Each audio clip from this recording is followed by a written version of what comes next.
नमस्कार मित्रांनो, मी बापू बिडगर आणि मराठी दरबार या आपल्या यूट्यूब चॅनलमध्ये आपले मनापासून स्वागत आहे। तर बघा, आपण पाहिलं तर आता दिंड्या या निघालेल्या आहेत आणि या दिंड्या सर्व ज्या काय आहेत त्या पंढरपूरच्या दिशेने या निघालेल्या आहेत। आता याच्यामध्ये गेल्या 2 दिवसापूर्वी एक रस्ते अपघातामध्ये जवळजवळ 3 वारकऱ्यांचा हा मृत्यू झालेला आहे आणि त्याच्यामध्ये 7 ते 8 वारकरी हे जखमी झालेले आहेत। तर अशा गेल्या वेळेस देखील अशा प्रकारची घटना घडलेली होती आणि अशा प्रकारे एखादा ट्रक हा महिलांच्या गुत्त्यामध्ये घुसणे आणि त्याच्यामध्ये बऱ्याच मोठ्या प्रमाणामध्ये हानी देखील टळलेली आहे। याच्यामध्ये जर तशा प्रकारचा वेग जर जास्त असता तर याच्यामध्ये अजून मोठ्या प्रकारची हानी नाकारता येत नव्हती।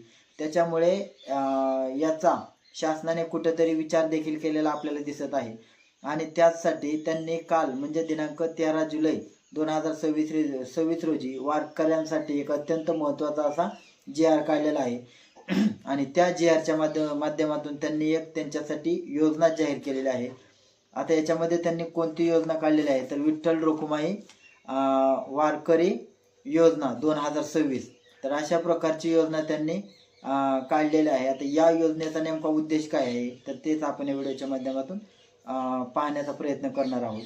तर याच्यामध्ये बघा, जे वारकरी खाजगी असतील किंवा सार्वजनिक वैयक्तिक जरी गेले तर अशा वारकऱ्यांचा समजा त्या ठिकाणी अपघाताने असेल, त्यानंतर नैसर्गिक मृत्यू असेल किंवा एखादी विषबाधा असेल तर अशा फक्त याच्यामध्ये खून केला किंवा अशा पद्धतीचा प्रकार नसावा।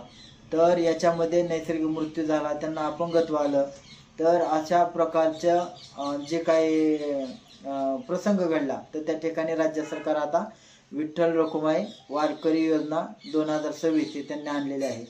आता या माध्यमातून त्यांनी नेमके याचा कालावधी काय असणार आहे तर ज्या वेळेस दिंड्या निघल्यापासून ते दिंड्या माघारी फिरेपर्यंत, म्हणजे दिंडी निघाली 7 जुलैला आणि त्याचा आषाढी एकादशी आहे 25 जुलैला, म्हणजे 7 जुलै ते 25 जुलै या कालावधीमध्ये हा जी काही योजना आहे ती ग्राह्य धरली जाणार आहे। आता याच्यामध्ये बघा, अपघाताने अथवा दुर्घटनेत मृत्यू पावलेल्या व्यक्तीच्या जवळच्या वारसदारात म्हणजे निकटच्या 4 लाख रुपये भेटणार आहेत। त्यानंतर वारी दरम्यान समजा एखाद्याला अपंगत्व आलं वारकऱ्यांना, आता याच्यामध्ये 40 ते 60% दरम्यान जर अपंगत्व आलं तर त्यांना 74,000 रुपयाची मदत दिली जाणार आहे। त्यानंतर 60%हून अधिक जर अपंगत्व आलं तर त्यांना 2.5 लाख रुपये दिले जाणार आहेत।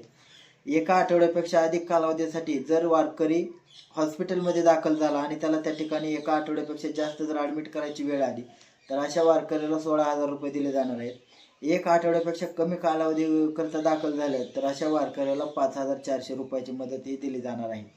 आता याच्यामध्ये हे अर्ज तुम्ही कोणाला करायचे तर जिल्हाधिकाऱ्याला अर्ज करायचे आहेत आणि त्यासाठी सोबत तुमचं ज्या कारणाने तुम्हाला अपंगत्व आलं असेल किंवा नैसर्गिक मृत्यू झाला असेल किंवा वेगवेगळ्या कारणामुळे मृत्यू झाला असेल तर त्या ठिकाणी तुम्हाला दवाखान्याचं प्रमाणपत्र जोडायचं आहे आणि सोबतच त्या ठिकाणी तहसीलदारचा देखील एक दाखला जोडायचा आहे की जेणेकरून तुमच्या पडताळणीसाठी ती मदत होऊ शकेल।